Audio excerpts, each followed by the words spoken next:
अल्लाह के नाम से जो बड़ा ही मेहरबान और रहम करने वाला है। पाक है वो जो ले गया एक रात अपने बंदे को प्रतिष्ठित मस्जिद हराम से दूर की उस मस्जिद तक जिसके माहौल को उसने बरकत दी है, ताकि उसे अपनी कुछ निशानियां दिखाए। वास्तव में वही है सब कुछ सुनने और देखने वाला। हमने इससे पहले मूसा को किताब दी थी और उसे बनी इसराइल के लिए मार्गदर्शन का साधन बनाया था, इस ताकीद के साथ कि मेरे सिवा किसी को अपना कार्य साधक न बनाना। तुम उन लोगों की संतान हो जिन्हें हमने नूह के साथ नौका पर सवार किया था, और नूह एक शुक्रगुजार बंदा था। फिर हमने अपनी किताब में बनी इसराइल को इस बात से भी सावधान कर दिया था कि तुम 2 बार जमीन में बड़ा उपद्रव मचाओगे और बड़ी सरकशी दिखाओगे। आखिरकार जब उनमें से पहली सरकशी का अवसर आया तो ऐ बनी इसराइल, हमने तुम्हारे मुकाबले पर अपने ऐसे बंदे उठाए जो बड़े ही शक्तिशाली थे, और वे तुम्हारे देश में घुसकर हर ओर फैल गए। ये एक वादा था जिसे पूरा होकर ही रहना था। उसके बाद हमने तुम्हें उन पर प्रभुत्व का अवसर दे दिया और तुम्हें माल और औलाद से मदद दी और तुम्हारी संख्या पहले से बढ़ा दी। देखो, तुमने भलाई की तो वो तुम्हारे अपने ही लिए भलाई थी, और बुराई की तो वो तुम्हारे अपने ही लिए बुराई सिद्ध हुई। फिर जब दूसरे वादे का समय आया तो हमने दूसरे दुश्मनों को तुम पर आच्छादित किया, ताकि वे तुम्हारे चेहरे बिगाड़ दें और मस्जिद यानी बैतुल मक़दिस में उसी तरह घुस जाएं जिस तरह पहले दुश्मन घुसे थे, और जिस चीज पर उनका हाथ पड़े उसे तबाह करके रख दें। हो सकता है कि अब तुम्हारा रब तुम पर दया करे, लेकिन अगर तुमने फिर अपनी पूर्ववत नीति दोहराई तो हम भी फिर अपनी सजा की पुनरावृत्ति करेंगे, और नेमत की नाशुक्री करने वालों के लिए हमने जहन्नम को कारागार बना रखा है। वास्तविकता ये है कि ये कुरान वो मार्ग दिखाता है जो बिल्कुल सीधा है। जो लोग इसे मानकर भले काम करने लगें, उन्हें ये शुभ सूचना देता है कि उनके लिए बड़ा बदला है, और जो लोग आखिरत को न माने उन्हें ये सूचना देता है कि उनके लिए हमने दर्दनाक अजाब तैयार कर रखा है। इंसान बुराई उस तरह मांगता है जिस तरह भलाई मांगनी चाहिए। इंसान बड़ा ही उतावला है। देखो, हमने रात और दिन को 2 निशानियां बनाया है। रात की निशानी को हमने प्रकाशहीन बनाया और दिन की निशानी को प्रकाश युक्त कर दिया, ताकि तुम अपने रब का अनुग्रह यानी रोजी खोज सको और महीने और वर्ष का हिसाब मालूम कर सको। इसी तरह हमने हर चीज को अलग अलग स्पष्ट करके रखा है। हर इंसान का शकुन हमने उसके अपने गले में लटका रखा है, और क़यामत के दिन हम एक लेख उसके लिए निकालेंगे जिसे वो खुली किताब की तरह पाएगा। पढ़ अपना कर्म पत्र, आज अपना हिसाब लगाने के लिए तू खुद ही काफी है। जो कोई सीधा मार्ग अपनाए उसका सीधे मार्ग को अपनाना उसके अपने ही लिए लाभकारी है, और जो पथभ्रष्ट हो उसकी पथभ्रष्टता का वबाल उसी पर है। कोई बोझ उठाने वाला दूसरे का बोझ न उठाएगा, और हम अजाब देने वाले नहीं हैं जब तक कि लोगों को सत्य और असत्य का अंतर समझाने के लिए एक संदेश वाहक न भेज दें। जब हम किसी बस्ती को विनष्ट करने का इरादा करते हैं तो उसके संपन्न लोगों को आदेश देते हैं, और वे उसमें नाफरमानियां करने लगते हैं। तब अजाब का फैसला उस बस्ती पर चस्पा हो जाता है और हम उसे तबाह करके रख देते हैं। देख लो, कितनी ही नस्लें हैं जो नूह के बाद हमारे आदेश से तबाह हुईं। तेरा रब अपने बंदों के गुनाहों से पूरी तरह परिचित है और सब कुछ देख रहा है। जो कोई इस दुनिया में जल्दी प्राप्त होने वाले लाभों का इच्छुक हो, उसे यहीं हम दे देते हैं जो कुछ भी जिसे देना चाहें, फिर उसके भाग्य में नरक लिख देते हैं जिसे वो तापेगा तिरस्कृत और दयालुता से वंचित होकर। और जो आखिरत का इच्छुक हो और उसके लिए प्रयास करे जैसा कि उसके लिए प्रयास करना चाहिए, और हो वो ईमान वाला, तो ऐसे हर व्यक्ति के प्रयास की कद्र की जाएगी। इनको भी और उनको भी, दोनों पक्ष वालों को हम दुनिया में जीने का सामान दिए जा रहे हैं। ये तेरे रब का प्रदान है और तेरे रब के प्रदान को रोकने वाला कोई नहीं है। मगर देख लो, दुनिया ही में हमने एक गिरोह को दूसरे के मुकाबले में कैसा आगे रखा है, और आखिरत में उसके दर्जे और भी अधिक होंगे और उसकी प्रतिष्ठा और भी ज्यादा बढ़ चढ़कर होगी। तू अल्लाह के साथ कोई दूसरा पूज्य न बना, नहीं तो तिरस्कृत और असहाय बैठा रह जाएगा। तेरे रब ने फैसला कर दिया है कि तुम लोग किसी की बंदगी न करो मगर सिर्फ उसकी। माँ बाप के साथ अच्छा व्यवहार करो। अगर तुम्हारे पास उनमें से कोई एक या दोनों बूढ़े होकर रहें तो उन्हें उफ तक न कहो, न उन्हें झिड़क कर जवाब दो, बल्कि उनसे आदर के साथ बात करो और नम्रता और दयालुता के साथ उनके सामने झुक कर रहो और दुआ किया करो कि पालनहार इन पर दया कर, जिस तरह इन्होंने दयालुता और करुणा के साथ मुझे बचपन में पाला था। तुम्हारा रब खूब जानता है कि तुम्हारे दिलों में क्या है। अगर तुम नेक बनकर रहो तो वो ऐसे सब लोगों के लिए माफ करने वाला है जो अपनी गलती पर सावधान होकर बंदगी की नीति की ओर पलट आए। नातेदार को उसका हक दो और मोहताज और मुसाफिर को उसका हक। फजूल खर्ची ना करो। फजूल खर्च लोग शैतान के भाई हैं और शैतान अपने रब का नाशुक्रा है। अगर उनसे अर्थात मोहताज नातेदारों, गरीबों और मुसाफिरों से तुम्हें कतराना हो, इस कारण कि अभी तुम अल्लाह की उस दयालुता को जिसके तुम उम्मीदवार हो तलाश कर रहे हो, तो उन्हें नर्म जवाब दे दो। न तो अपना हाथ गर्दन से बांधे रखो और न उसे बिल्कुल ही खुला छोड़ दो कि निंदित और बेबस बनकर रह जाओ। तेरा रब जिसके लिए चाहता है रोजी कुशादा करता है और जिसके लिए चाहता है तंग कर देता है। वो अपने बंदों के हाल की खबर रखता है और उन्हें देख रहा है। अपनी संतान को निर्धनता के डर से कत्ल ना करो। हम उन्हें भी रोजी देंगे और तुम्हें भी। वास्तव में उनका कत्ल एक बड़ी खता है। व्यभिचार के करीब न फटको, वो बहुत बुरा कर्म है और बड़ा ही बुरा रास्ता। किसी जान को ना मारो जिसे अल्लाह ने हराम किया है, सिवाय इसके कि हक और इंसाफ को यही अपेक्षित हो, और जिसका कत्ल जुल्म के साथ किया गया हो उसके वली को हमने किसास की मांग का हक दिया है। अतः चाहिए कि वो कत्ल में सीमा से आगे न बढ़े, उसकी सहायता की जाएगी।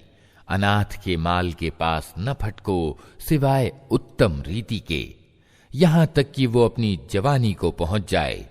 प्रतिज्ञा का अनुपालन करो। बेशक प्रतिज्ञा के विषय में तुम्हें जवाब देना होगा। पैमाने से दो तो पूरा भर कर दो और तौलो तो ठीक तराजू से तौलो।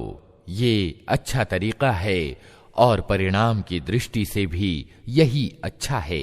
किसी ऐसी चीज के पीछे न लगो जिसका तुम्हें ज्ञान न हो। यकीनन आंख, कान और दिल सभी के विषय में पूछा जाएगा। जमीन में अकड़ कर न चलो। तुम न जमीन को फाड़ सकते हो न पहाड़ों की ऊंचाई को पहुंच सकते हो।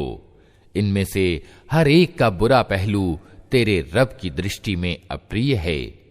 ये वे तत्वदर्शिता की बातें हैं जिनकी तेरे रब ने तुझ पर वही की है। और देख, अल्लाह के साथ कोई दूसरा पूज्य न बना बैठ, नहीं तो तू जहन्नम में डाल दिया जाएगा, निंदित और हर भलाई से वंचित होकर। कैसी आश्चर्य की बात है कि तुम्हारे रब ने तुम्हें तो बेटे देने की कृपा की और खुद अपने लिए फरिश्तों को बेटियां बना लिया। बड़ी झूठी बात है जो तुम लोग जबानों से निकालते हो। हमने इस कुरान में तरह तरह से लोगों को समझाया कि होश में आएं, मगर वे सत्य से और ज्यादा दूर ही भागे जा रहे हैं। ऐ नबी, इनसे कहो कि अगर अल्लाह के साथ दूसरे पूज्य भी होते, जैसा कि ये लोग कहते हैं, तो वे सिंहासन के स्वामी के स्थान को पहुंचने की जरूर कोशिश करते। पाक है वो और बहुत उच्च है उन बातों से जो ये लोग कह रहे हैं। उसकी पाकी तो सातों आसमान और जमीन और वे सारी चीजें बयान कर रही हैं जो आसमान और जमीन में हैं। कोई चीज ऐसी नहीं जो उसकी प्रशंसा के साथ उसकी तस्बीह यानी पाकी बयान न कर रही हो, मगर तुम उनकी तस्बीह समझते नहीं हो। वास्तविकता ये है कि वो बड़ा ही सहनशील और माफ करने वाला है। जब तुम कुरान पढ़ते हो तो हम तुम्हारे और आखिरत पर ईमान न लाने वालों के बीच एक पर्दा डाल देते हैं और उनके दिलों पर ऐसा खोल चढ़ा देते हैं कि वे कुछ नहीं समझते और उनके कानों में बोझ पैदा कर देते हैं। और जब तुम कुरान में अपने एक ही रब की चर्चा करते हो तो वे नफरत से मुंह मोड़ लेते हैं।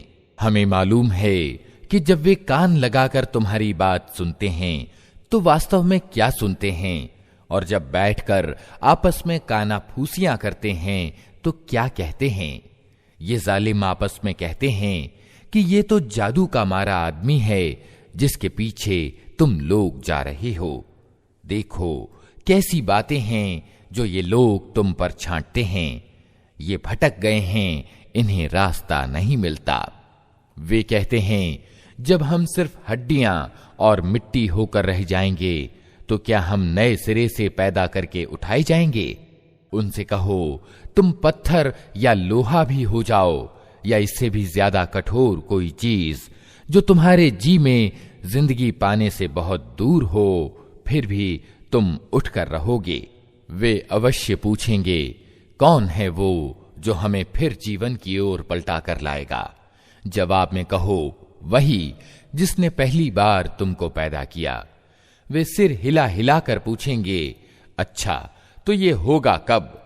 तुम कहो आश्चर्य क्या कि वो समय निकट ही आ लगा हो जिस दिन वो तुम्हें पुकारेगा, तुम उसकी प्रशंसा करते हुए उसकी पुकार के जवाब में निकल आओगे और तुम्हारा गुमान उस समय ये होगा कि हम बस थोड़ी ही देर इस हालत में पड़े रहे हैं। और ए नबी, मेरे बंदों अर्थात ईमान वाले बंदों से कह दो कि मुंह से वो बात निकाला करें जो उत्तम हो। वास्तव में ये शैतान है जो इंसानों के बीच बिगाड़ पैदा कराने की कोशिश करता है। वास्तव में ये शैतान इंसान का खुला दुश्मन है। तुम्हारा रब तुम्हारे हाल से खूब परिचित है। वो चाहे तो तुम पर दया करे और चाहे तो तुम्हें अजाब दे दे। और ए नबी, हमने तुमको लोगों पर हवालेदार बनाकर नहीं भेजा है। तेरा रब जमीन और आसमानों में रहने वालों को ज्यादा जानता है। हमने कुछ पैगंबरों को कुछ से बढ़कर पद दिए और हमने ही दाऊद को जबूर दी थी। इनसे कहो पुकार देखो उन पूज्यों को जिनको तुम अल्लाह के सिवा अपना कार्य साधक समझते हो। वे किसी तकलीफ को तुमसे न हटा सकते हैं न बदल सकते हैं। जिनको ये लोग पुकारते हैं वे तो खुद अपने रब के पास पहुंच प्राप्त करने का वसीला ढूंढ रहे हैं कि कौन उससे अधिक निकट हो जाए, और वे उसकी दयालुता के उम्मीदवार और उसके अजाब से डरे हुए हैं। वास्तविकता ये है कि तेरे रब का अजाब है ही डरने के योग्य, और कोई बस्ती ऐसी नहीं है जिसे हम क़यामत से पहले विनष्ट न करें या कठोर अजाब न दें। ये ईश्वरीय लेख्य में अंकित है। और हमको निशानियां भेजने से नहीं रोका मगर इस बात ने कि इनसे पहले के लोग उनको झुठला चुके हैं। अतः देख लो, समूद को हमने खुल्लम खुल्ला ऊंटनी लाकर दी और उन्होंने उस पर जुल्म किया। हम निशानियां इसीलिए तो भेजते हैं कि लोग उन्हें देखकर डरें। याद करो ए नबी, हमने तुमसे कह दिया था कि तेरे रब ने इन लोगों को घेर रखा है और ये जो कुछ अभी हमने तुम्हें दिखाया है उसको और उस पेड़ को जिस पर कुरान में लानत की गई है, हमने इन लोगों के लिए बस एक आजमाइश बनाकर रख दिया। हम इन्हें चेतावनी पर चेतावनी दिए जा रहे हैं, मगर हर चेतावनी इनकी सरकशी में अभिवृद्धि किए जाती है। और याद करो, जबकि हमने फरिश्तों से कहा कि आदम को सजदा करो तो सबने सजदा किया, मगर इब्लीस ने न किया। उसने कहा, क्या मैं उसको सजदा करूं जिसे तूने मिट्टी से बनाया है? फिर वो बोला, देखो तो सही, क्या ये इस योग्य था कि तूने इसे मेरे मुकाबले में श्रेष्ठता दी? अगर तू मुझे क़यामत के दिन तक मोहलत दे तो मैं इसकी पूरी नस्ल का उन्मूलन कर डालूं। बस थोड़े ही लोग मुझसे बच सकेंगे। अल्लाह ने कहा, अच्छा तो जा, उनमें से जो भी तेरा अनुसरण करें तुझ सहित उन सब के लिए जहन्नम ही भरपूर बदला है। तू जिसको अपने आमंत्रण से फिसला सकता है फिसला ले, उन पर अपने सवार और पैदल चढ़ा ला। धन और संतान में उनके साथ साझा लगा और उनको वादे के जाल में फांस, और शैतान के वादे एक धोखे के सिवा और कुछ भी नहीं। यकीनन मेरे बंदों पर तुझे कोई प्रभुत्व प्राप्त न होगा और भरोसे के लिए तेरा रब काफी है। तुम्हारा वास्तविक रब तो वो है जो समुद्र में तुम्हारी नौका चलाता है ताकि तुम उसका अनुग्रह यानी रोजी तलाश करो। वास्तव में वो तुम्हारे हाल पर बड़ा ही मेहरबान है। जब समुद्र में तुम पर मुसीबत आती है तो उस एक के सिवा दूसरे जिन जिन को तुम पुकारा करते हो वे सब गुम हो जाते हैं, मगर जब वो तुमको बचाकर सूखी जमीन पर पहुंचा देता है तो तुम उससे मुंह मोड़ जाते हो। इंसान वास्तव में बड़ा कृतघ्न है। अच्छा, तो क्या तुम इस बात से बिल्कुल निश्चिंत हो कि अल्लाह कभी सूखी जमीन पर ही तुमको जमीन में धंसा दे, या तुम पर पथराव करने वाली आंधी भेज दे और तुम उससे बचाने वाला कोई मददगार न पाओ? और क्या तुमको इसकी शंका नहीं कि अल्लाह फिर किसी समय समुद्र में तुमको ले जाए और तुम्हारी कृतज्ञता के बदले तुम पर प्रचंड तूफानी हवा भेजकर तुम्हें डुबो दे और तुमको ऐसा कोई न मिले जो उससे तुम्हारे इस परिणाम के बारे में पूछ गछ कर सके? ये तो हमारी कृपा है कि हमने आदम की संतान को श्रेष्ठता दी और उन्हें खुशकी और तरी में सवारियां प्रदान की और उनको पाक चीजों से रोजी दी और अपने बहुत से पैदा किए हुओं पर स्पष्ट श्रेष्ठता प्रदान की। फिर ध्यान में लाओ वो दिन जबकि हम इंसान के हर गिरोह को उसके नेता के साथ बुलाएंगे। उस समय जिन लोगों को उनका कर्म पत्र सीधे हाथ में दिया गया वो अपना कारनामा पढ़ेंगे और उन पर कण भर जुल्म न होगा, और जो इस दुनिया में अंधा बनकर रहा वो आखिरत में भी अंधा ही रहेगा, बल्कि रास्ता पाने में अंधे से ज्यादा नाकाम। ऐ नबी, इन लोगों ने इस कोशिश में कोई कमी नहीं उठा रखी कि तुम्हें फितने में डालकर उस वही से फेर दें जो हमने तुम्हारी ओर भेजी हैं, ताकि तुम हमारे नाम पर अपनी ओर से कोई बात घड़ो। अगर तुम ऐसा करते तो वे जरूर तुम्हें अपना दोस्त बना लेते, और दूर न था कि अगर हम तुम्हें मजबूत न रखते तो तुम उनकी ओर कुछ न कुछ झुक जाते। लेकिन अगर तुम ऐसा करते तो हम तुम्हें दुनिया में भी दोहरे अजाब का मजा चखाते और आखिरत में भी दोहरे अजाब का। फिर हमारे मुकाबले में तुम कोई मददगार न पाते। और ये लोग इस बात पर भी तुले रहे हैं कि तुम्हारे कदम इस भूभाग से उखाड़ दें और तुम्हें यहां से निकाल बाहर करें। लेकिन अगर ये ऐसा करेंगे तो तुम्हारे बाद ये खुद यहां कुछ ज्यादा देर न ठहर सकेंगे। ये हमारी निश्चित कार्य प्रणाली है जिसे उन सब रसूलों के मामले में हमने बरता है जिन्हें तुमसे पहले हमने भेजा था, और हमारी कार्य प्रणाली में तुम कोई परिवर्तन ना पाओगे। नमाज कायम करो सूरज ढलने से लेकर रात के अंधेरे तक, और फज्र के कुरान को भी आवश्यक ठहराओ, क्योंकि फज्र का कुरान साक्षात होता है। और रात को तहज्जुद पढ़ो, ये तुम्हारे लिए उसके अतिरिक्त यानी नफल है। दूर नहीं कि तुम्हारा रब तुम्हें प्रशंसा योग्य स्थान पर पदासीन कर दे। और दुआ करो कि पालनहार मुझको जहां भी तू ले जा सच्चाई के साथ ले जा, और जहां से भी निकाल सच्चाई के साथ निकाल, और अपनी ओर से एक सत्ता एवं अधिकार को मेरा सहायक बना दे। और घोषणा कर दो कि सत्य आ गया और असत्य मिट गया। असत्य तो मिटने ही वाला है। हम इस कुरान के अवतरण क्रम में वो कुछ अवतरित कर रहे हैं जो मानने वालों के लिए तो आरोग्य और दयालुता है, मगर जालिमों के लिए घाटे के सिवा और किसी चीज में अभिवृद्धि नहीं करता। इंसान का हाल ये है कि जब हमारा उस पर कृपादान होता है तो वो ऐंठता और पीठ मोड़ लेता है, और जब तनिक मुसीबत का सामना होता है तो निराश होने लगता है। ऐ नबी, उन लोगों से कह दो कि हर एक अपने तरीके पर चल रहा है। अब ये तुम्हारा रब ही बेहतर जानता है कि सीधे मार्ग पर कौन है। ये लोग तुमसे रूह के विषय में पूछते हैं। कहो, ये रूह मेरे रब के आदेश से आती है, मगर तुम लोगों ने ज्ञान का थोड़ा ही भाग पाया है। और ऐ नबी, हम चाहें तो वो सब कुछ तुमसे छीन लें जो हमने वही के द्वारा तुमको प्रदान किया है। फिर तुम हमारे मुकाबले में कोई हिमायती न पाओगे जो उसे वापस दिला सके।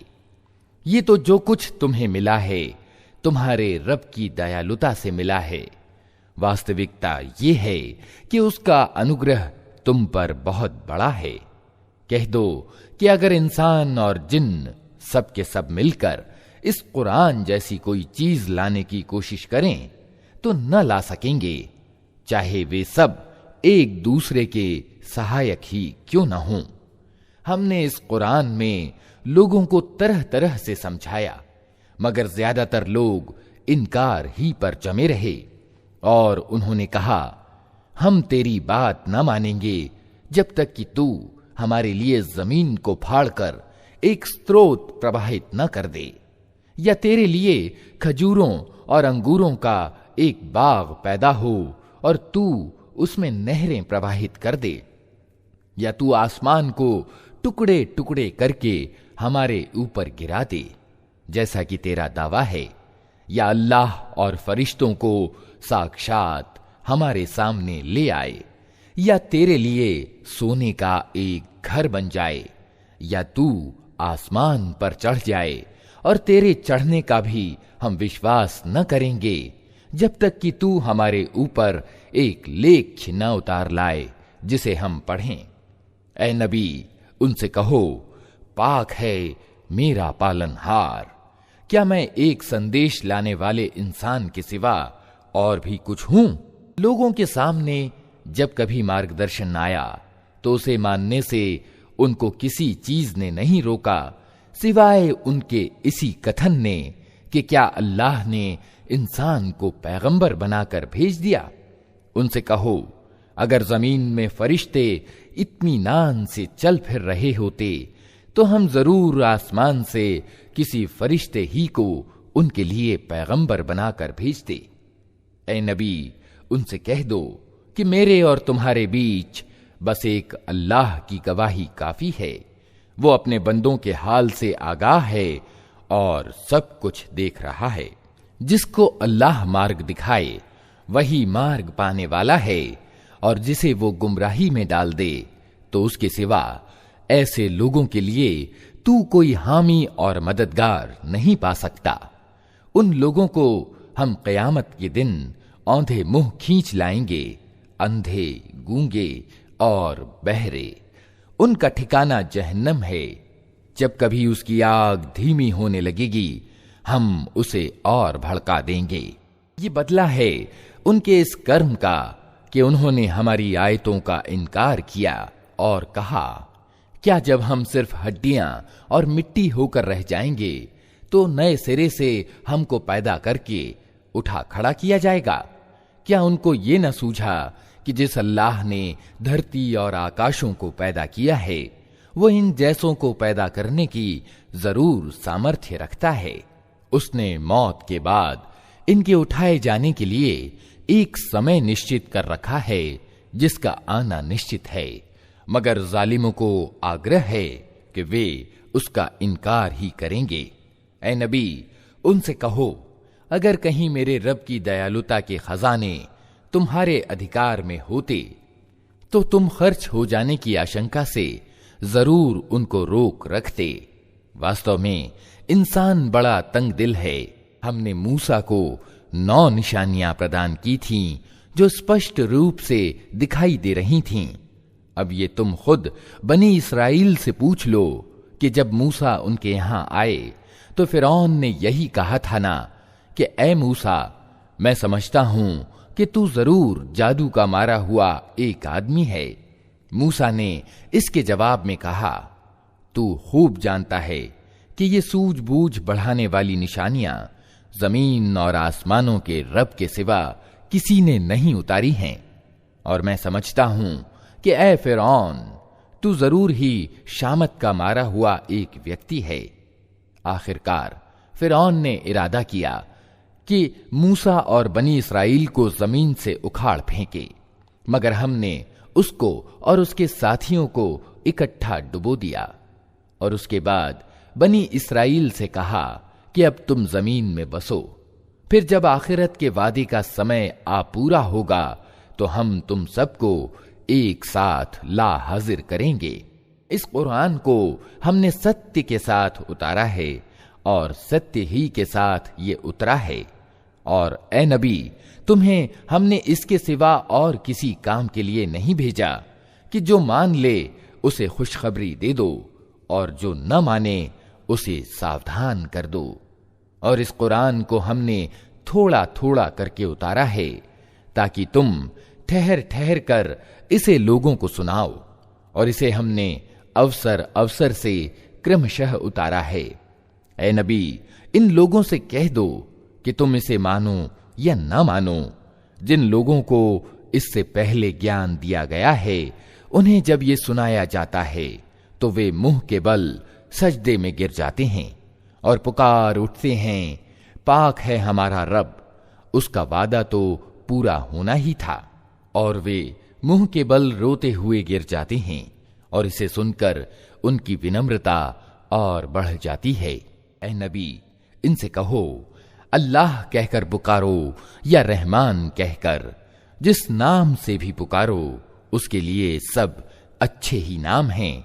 और अपनी नमाज ना बहुत ज्यादा ऊंची आवाज से पढ़ो और ना बहुत दबी आवाज से। इन दोनों के बीच औसत दर्जे का लहजा अपनाओ और कहो, प्रशंसा है उस अल्लाह के लिए जिसने ना किसी को बेटा बनाया, न कोई शासन ही में उसका साझीदार है, और न वो बेबस है कि कोई उसका हिमायती हो। और उसकी बड़ाई बयान करो, उच्च कोटि की बड़ाई, अल्लाह के नाम से जो बड़ा ही मेहरबान और रहम करने वाला है। प्रशंसा अल्लाह के लिए है जिसने अपने बंदे पर ये किताब उतारी और इसमें कोई टेढ़ न रखी, ठीक ठीक सीधी बात कहने वाली किताब, ताकि वो लोगों को अल्लाह के कठोर अजाब से सावधान कर दे और ईमान लाकर अच्छे कर्म करने वालों को खुशखबरी दे दे कि उनके लिए अच्छा बदला है जिसमें वे हमेशा रहेंगे, और उन लोगों को डरा दे जो कहते हैं कि अल्लाह ने किसी को बेटा बनाया है। इस बात का न उन्हें कोई ज्ञान है और न उनके बाप दादा को था। बड़ी बात है जो उनके मुंह से निकलती है, वे केवल झूठ बकते हैं। अच्छा, तो ऐ नबी, शायद तुम इनके पीछे गम के मारे अपनी जान खो देने वाले हो अगर ये उस शिक्षा पर ईमान न लाए। वाकया ये है कि ये जो कुछ सरो सामान भी जमीन पर है, इसको हमने जमीन की शोभा बनाया है ताकि इन लोगों को आजमाएं कि इनमें कौन अच्छा कर्म करने वाला है। आखिरकार इस सब को हम एक चटियल मैदान बना देने वाले हैं। क्या तुम समझते हो कि गुफा और शिलालेख वाले हमारी कोई बड़ी अनोखी निशानियों में से थे? जब उन कुछ नवयुवकों ने गुफा में पनाह ली और उन्होंने कहा कि ऐ पालनहार, हमको अपनी विशेष दयालुता का पात्र बना और हमारा मामला ठीक कर दे, तो हमने उन्हें उसी गुफा में थपक कर वर्षों के लिए गहरी नींद सुला दिया। फिर हमने उन्हें उठाया ताकि देखें उनके दो गिरोहों में से कौन अपनी ठहरने की अवधि की ठीक गणना करता है। हम उनकी वास्तविक कहानी तुम्हें सुनाते हैं। वे कुछ नवयुवक थे जो अपने रब पर ईमान लाए थे, और हमने उन्हें मार्गदर्शन की दृष्टि से उन्नति प्रदान की थी। हमने उनके दिल उस समय मजबूत कर दिए जब वे उठे और उन्होंने ये घोषणा कर दी कि हमारा रब तो बस वही है जो आसमानों और जमीन का रब है। हम उसे छोड़कर किसी दूसरे पूज्य को न पुकारेंगे।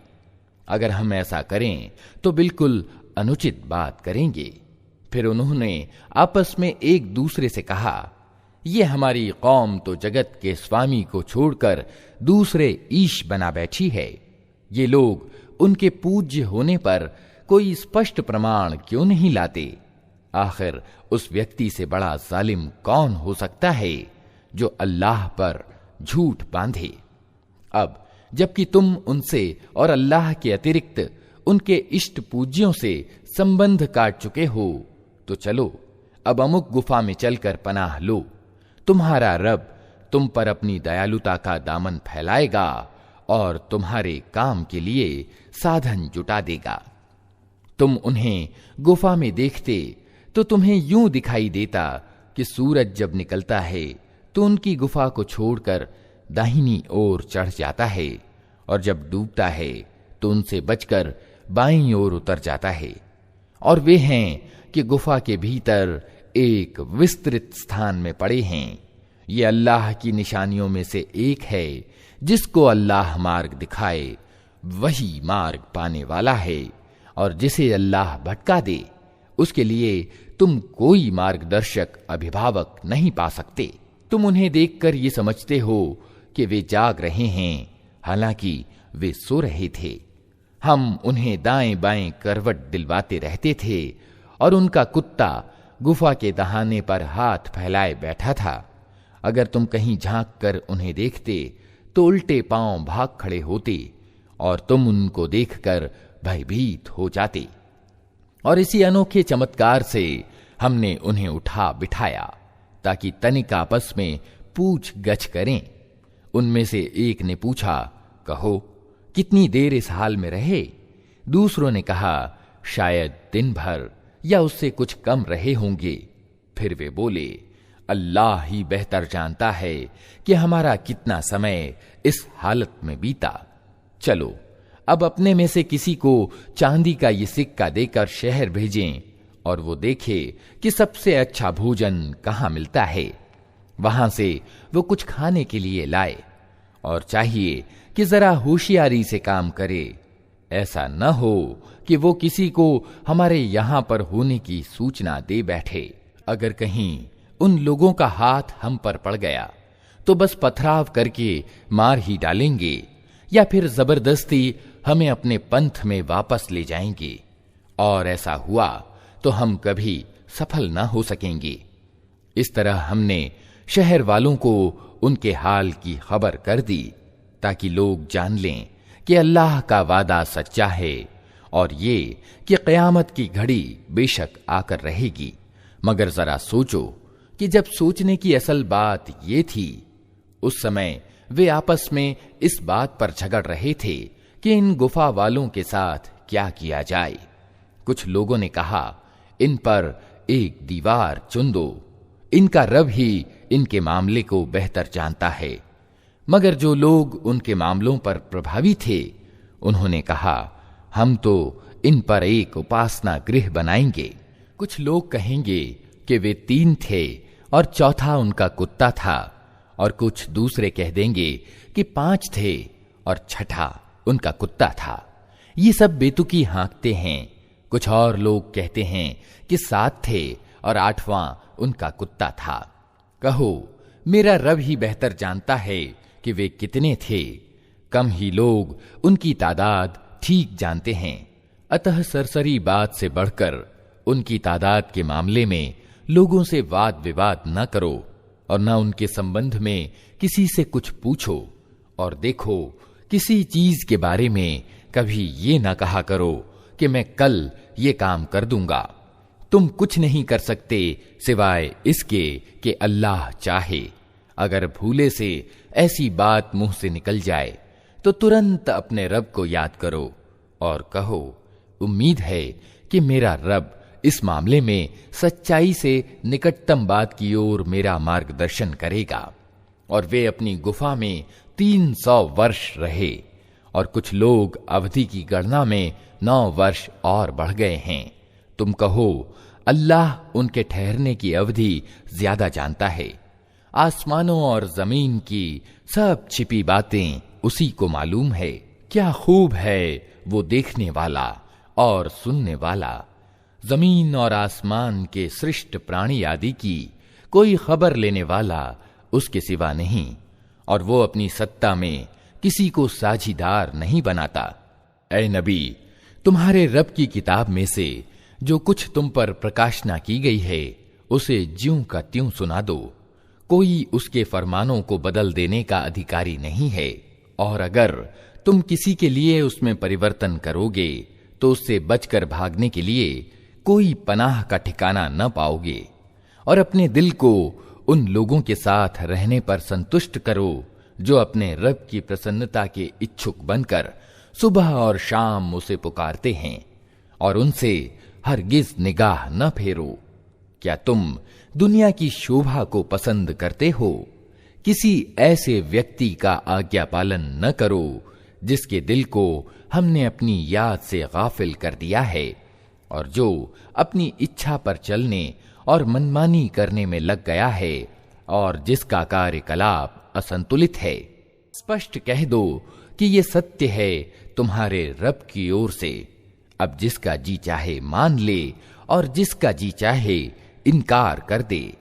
हमने इनकार करने वाले जालिमों के लिए एक आग तैयार कर रखी है जिसकी लपटें उन्हें घेरे में ले चुकी हैं।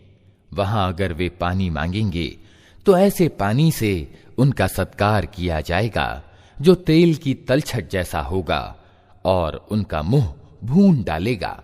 बहुत ही बुरा पेय और बहुत बुरा विश्राम स्थल।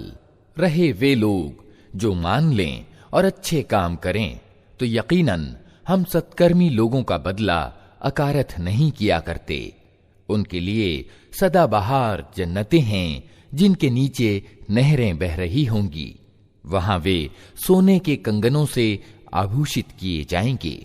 बारीक और गाढ़े रेशमी हरित कपड़े पहनेंगे और ऊंची मसनदों पर तकिए लगाकर बैठेंगे।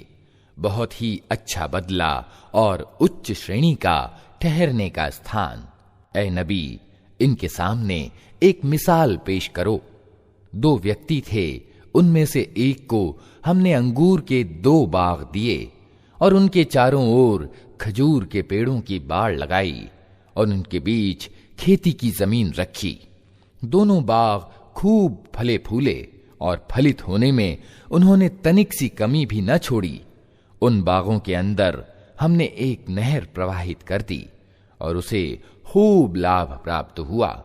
ये कुछ पाकर एक दिन वो अपने पड़ोसी से बात करते हुए बोला, मैं तुझसे ज्यादा धनवान हूं और तुझसे अधिक व्यक्तियों की शक्ति मुझे प्राप्त है। फिर उसने अपने बाग में प्रवेश किया और खुद अपने हक में जालिम बनकर कहने लगा, मैं नहीं समझता कि ये धन कभी नष्ट हो जाएगा और मुझे आशा नहीं कि क़यामत की घड़ी कभी आएगी। फिर भी अगर कभी मुझे अपने रब के पास पलटाया भी गया तो जरूर इससे भी ज्यादा शानदार जगह पाऊंगा। उसके पड़ोसी ने बातचीत करते हुए उससे कहा, क्या तू कुफ्र यानी इनकार करता है उस सत्ता से जिसने तुझे मिट्टी से और फिर वीर्य से पैदा किया और तुझे एक पूरा आदमी बनाकर खड़ा किया? रहा मैं तो मेरा रब तो वही अल्लाह है और मैं उसके साथ किसी को साझीदार नहीं बनाता। और जब तू अपने बाग में प्रवेश कर रहा था तो उस समय तेरी जबान से ये क्यों ना निकला कि जो अल्लाह चाहे, बिना अल्लाह के कोई शक्ति नहीं। अगर तू मुझे धन और संतान में अपने से कम पा रहा है तो बहुत संभव है कि मेरा रब मुझे तेरे बाग से अच्छा प्रदान करे और तेरे बाग पर आसमान से कोई आफत भेज दे जिससे वो साफ मैदान बनकर रह जाए या उसका पानी जमीन में उतर जाए और फिर तू उसे किसी तरह न निकाल सके। आखिरकार हुआ ये कि उसका सारा फल नष्ट हो गया और वो अपने अंगूरों के बाग को टट्टियों पर उल्टा पड़ा देखकर अपनी लगाई हुई लागत पर हाथ मलता रह गया और कहने लगा कि क्या ही अच्छा होता मैंने अपने रब के साथ किसी को साझी न ठहराया होता। न हुआ अल्लाह को छोड़कर उसके पास कोई जत्था कि उसकी मदद करता और न कर सका वो आप ही उस आफत का मुकाबला। उस समय मालूम हुआ कि काम बनाने का सारा अधिकार परम सत्य अल्लाह ही के लिए है। इनाम वही अच्छा है जो वो प्रदान करे और परिणाम वही अच्छा है जो वो दिखाए। और ए नबी, इन्हें दुनिया की जिंदगी की वास्तविकता इस मिसाल से समझाओ कि आज हमने आसमान से पानी बरसा दिया तो जमीन की पौध खूब घनी हो गई और कल वही वनस्पति भुस बनकर रह गई जिसे हवाएं उड़ाए लिए फिरती हैं। अल्लाह को हर चीज पर प्रभुत्व प्राप्त है। ये धन और ये संतान सिर्फ दुनिया की जिंदगी की एक क्षणिक शोभा है। असल में बाकी रह जाने वाली नेकियां ही तेरे रब के यहां परिणाम की दृष्टि से उत्तम हैं और उन्हीं से अच्छी उम्मीदें जोड़ी जा सकती हैं। चिंता उस दिन की होनी चाहिए जबकि हम पहाड़ों को चलाएंगे और तुम जमीन को बिल्कुल नंगी पाओगे और हम सारे इंसानों को इस तरह घेर कर इकट्ठा करेंगे कि अगले पिछलों में से एक भी न छूटेगा और सब के सब तुम्हारे रब के सामने पंक्तियों में पेश किए जाएंगे। लो देख लो, आ गए ना तुम हमारे पास उसी प्रकार जैसा हमने तुमको पहली बार पैदा किया था। तुमने तो ये समझा था कि हमने तुम्हारे लिए कोई वादे का समय निश्चित ही नहीं किया है और कर्म पत्र सामने रख दिया जाएगा। उस समय तुम देखोगे कि अपराधी लोग अपनी जिंदगी की किताब में अंकित बातों से डर रहे होंगे और कह रहे होंगे कि हाय हमारा दुर्भाग्य, ये कैसी किताब है कि हमारी कोई छोटी बड़ी हरकत ऐसी नहीं रही जो इसमें अंकित न हो गई हो। जो जो कुछ उन्होंने किया था वो सब अपने सामने मौजूद पाएंगे और तेरा रब किसी पर तनिक जुल्म न करेगा। याद करो जब हमने फरिश्तों से कहा कि आदम को सजदा करो तो उन्होंने सजदा किया मगर इब्लीस ने न किया। वो जिन्नों में से था इसलिए अपने रब के आदेश का उल्लंघन किया। अब क्या तुम मुझे छोड़कर उसको और उसकी संतति को अपना संरक्षक बनाते हो, हालांकि वे तुम्हारे शत्रु हैं। बड़ा ही बुरा विकल्प है जिसे जालिम लोग अपना रहे हैं। मैंने आसमान और जमीन पैदा करते समय उनको नहीं बुलाया था और न खुद उनको बनाने में उन्हें शरीक किया था। मेरा काम ये नहीं है कि गुमराह करने वालों को अपना सहायक बनाया करूं। फिर क्या करेंगे ये लोग उस दिन जबकि इनका रब इनसे कहेगा कि पुकारो अब उन हस्तियों को जिन्हें तुम मेरा साझीदार समझ बैठे थे। ये उनको पुकारेंगे मगर वे इनकी सहायता को न आएंगे और हम इनके बीच एक ही विनाश का सामूहिक गढ़ा तैयार कर देंगे।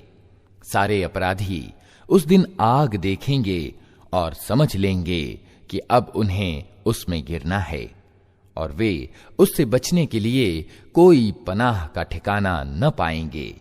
हमने इस कुरान में लोगों को तरह तरह से समझाया मगर इंसान बड़ा ही झगड़ालू सिद्ध हुआ है।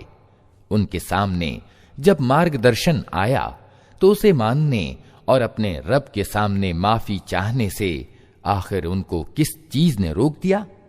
इसके सिवा और कुछ नहीं कि वे इंतजार में हैं कि उनके साथ भी वही कुछ हो जो पिछली कौमों के साथ हो चुका है, या ये कि वे अजाब को सामने आते देख लें।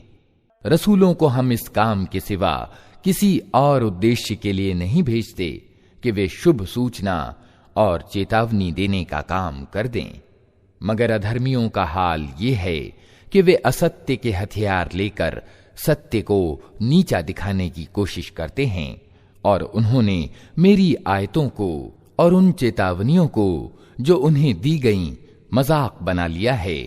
और उस व्यक्ति से बढ़कर जालिम और कौन है जिसे उसके रब की आयतें सुनाकर नसीहत की जाए और वो उनसे मुंह फेरे और उस बुरे परिणाम को भूल जाए जिसका सामान उसने अपने लिए खुद अपने हाथों किया है। जिन लोगों ने ये नीति अपनाई है उनके दिलों पर हमने गिलाफ चढ़ा दिए हैं जो उन्हें कुरान की बात नहीं समझने देते और उनके कानों में हमने बोझ पैदा कर दिया है। तुम उन्हें मार की ओर कितना ही बुलाओ, वे इस हालत में कभी मार्ग ना पाएंगे। तेरा रब बड़ा माफ करने वाला और दयावान है। वो इनकी करतूतों पर इन्हें पकड़ना चाहता तो जल्दी ही अजाब भेज देता, मगर इनके लिए वादे का एक समय निश्चित है और उससे बचकर भाग निकलने का ये कोई मार्ग न पाएंगे। ये अजाब की लपेट में आने वाली बस्तियां तुम्हारे सामने मौजूद हैं।